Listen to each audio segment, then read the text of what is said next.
धार्मिक यात्रा में घुसा कट्टरपंथी, जान से मारने की दी धमकी, फटा पोस्टर, खड़ा हुआ हंगामा, पुलिस ने देहरादून से दबोचा।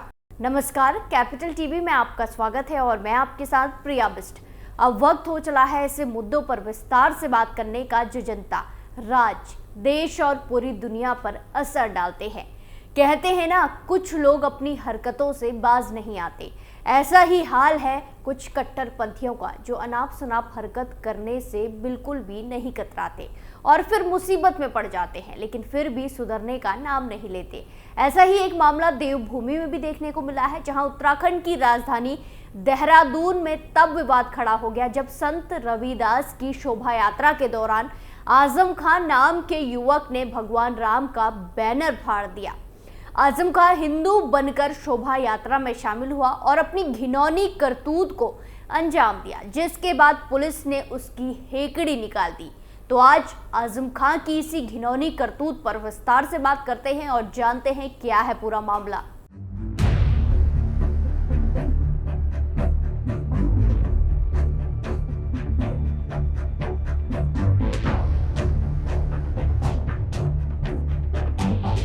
उत्तराखंड की राजधानी देहरादून में शुक्रवार 23 फरवरी 2024 को संत रविदास की शोभा यात्रा के दौरान विवाद खड़ा हो गया।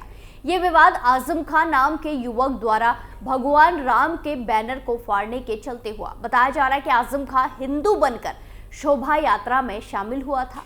हिंदू संगठनों के दबाव के बाद पुलिस ने आजम खान के खिलाफ मुकदमा दर्ज करके उसे गिरफ्तार भी कर लिया है। दरअसल शुक्रवार को देहरादून में संत रविदास जयंती से पहले शहर में शोभा यात्रा निकाली गई थी। इसमें हिंदू समाज के तमाम श्रद्धालु भक्त मौजूद थे। इस दौरान घंटा घर में बजरंग दल के प्रात मिलन प्रमुख विकास वर्मा और उसके साथी वहां पर पुष्प वर्षा के लिए खड़े थे। यात्रा में कई अन्य देवी देवताओं के बैनर लगे हुए थे।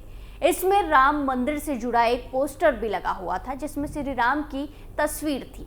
आरोप है कि इसी यात्रा में आजम खान हिंदू बनकर शामिल हुआ था। जब शोभा यात्रा घंटाघर के पास पहुंची, तब आजम खान ने सांप्रदायिक माहौल खराब करने की कोशिश की। आरोप है कि उसने भगवान राम के बैनर को फाड़ डाला। भगवान राम का ये पोस्टर अयोध्या में बने रामलला के मंदिर से जुड़ा हुआ था। आजम खान ने पोस्टर को न सिर्फ फाड़ डाला, बल्कि उसे नीचे जमीन पर भी गिरा दिया। आजम की इस हरकत को कुछ लोगों ने देखा तो उसे रोकने की कोशिश की गई। इस दौरान उसे रोकने वालों को न सिर्फ उसने गंदी गंदी गालियां दी, बल्कि जान से मारने की धमकी भी उसने दे दी। इसके बाद आजम खान वहां से फरार हो गया, भाग निकला। जब यात्रा में शामिल बाकी श्रद्धालुओं को इस हरकत की जानकारी मिली तो वो भड़क गए। नाराज लोगों ने सड़क पर जाम लगा दिया। वो आजम की तत्काल गिरफ्तारी के साथ उस पर कठोरतम कार्रवाई की मांग करने लगी। घंटाघर में होने वाली इस प्रदर्शन की वजह से लंबा ट्रैफिक जाम लग गया। मामले की सूचना मिलते ही भारी संख्या में पुलिस बल मौके पर पहुंचा और जांच का आश्वासन दिया गया। मामले की संवेदनशीलता को देखते हुए पुलिस महकमे में अलर्ट मोड पर आ गई। पुलिस ने प्रदर्शनकारियों को समझाने की कोशिश की, लेकिन वो अपनी मांगों पर अड़े रहे। पुलिस अफसरों ने लोगों को समझाया और उचित कार्रवाई का फिर भरोसा देकर जाम खुलवाया। इस दौरान जाम से लोगों को परेशानियों का सामना करना पड़ा, काफी दिक्कत आई। कुछ देर बाद भीड़ को एसपी सिटी कार्यालय लाया गया। देर रात तक लोगों को समझाने की कोशिश जारी रही। इसके करीब आधा घंटे बाद स्थिति सामान्य हो सकी। वहीं संबंध में अमन स्क्वाडिया की ओर से शहर कोतवाली में तहरीर दी गई। आखिरकार पुलिस ने आजम खान पर धार्मिक भावनाएं भड़काने का मुकदमा दर्ज कर लिया। जांच के बाद शहर कोतवाली पुलिस ने आरोपी आजम और अन्य के खिलाफ धार्मिक भावनाएं भड़काने का मुकदमा दर्ज किया है। फरार आजम खान को खोजने के लिए टीमों का गठन किया गया और आखिरकार देहरादून पुलिस ने आजम खान को देर रात शहर से ही गिरफ्तार कर लिया। आजम खान देहरादून के माजरा प्रधान वाली गली का रहने वाला है। उसके खिलाफ कोतवाली में धार्मिक भावनाएं आहत करने का मुकदमा दर्ज किया था। एसएसपी अजय सिंह ने बताया कि माहौल खराब करने वालों को बख्शा नहीं जाएगा। इस मामले में आरोपी के बारे में जानकारी जुटाई जा रही है। आरोपी के खिलाफ पहले भी इस तरह के मुकदमे दर्ज है। वहीं सामने आई वीडियो में पुजारी की वेशभूषा में दिखने वाले एक व्यक्ति ने कहा कि आजम खान ने हिंदुओं को आपस में लड़ाने की कोशिश की थी। उस व्यक्ति ने कहा कि ये गांधी पार्क पर ठेली लगाता है। पूर्व में पायरेटेड सीडी बेचने का काम करता था। इसका एक मुजफ्फरनगरी वासी एक भाई है, वहां से लोगों को लाकर यहाँ पर वो अवैध रूप से बसाता है और छोटी छोटी ठेलियां लगवाता है। उस व्यक्ति ने आगे कहा कि इसका एक भाई नाबालिग लड़की के ऊपर तेजाब फेंकने के मामले में जेल गया था। बाबा साहेब अम्बेडकर पार्क में हमारी हनुमान चालीसा चलती है।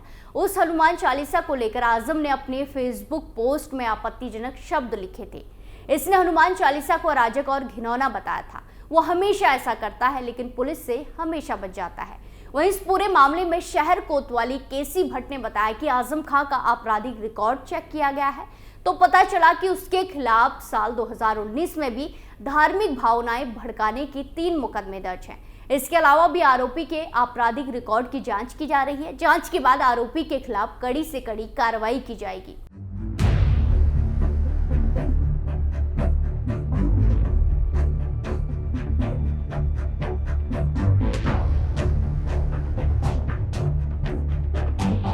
वहीं आपको बता दें कि ये कोई पहला मामला नहीं है। इससे पहले भी कई ऐसे मामले सामने आए जो कट्टरपंथियों ने धार्मिक भावनाएं बिगाड़ने की कोशिश की, धार्मिक माहौल बिगाड़ने की कोशिश की या फिर हिंदू देवी देवताओं को अपमानित किया हो।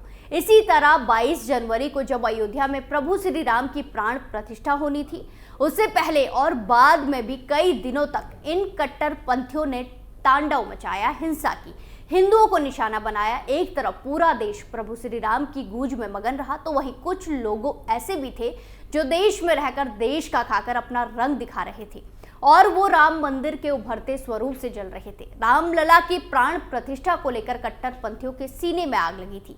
22 जनवरी को कुछ जगहों से हिंसा की खबरें आई थी।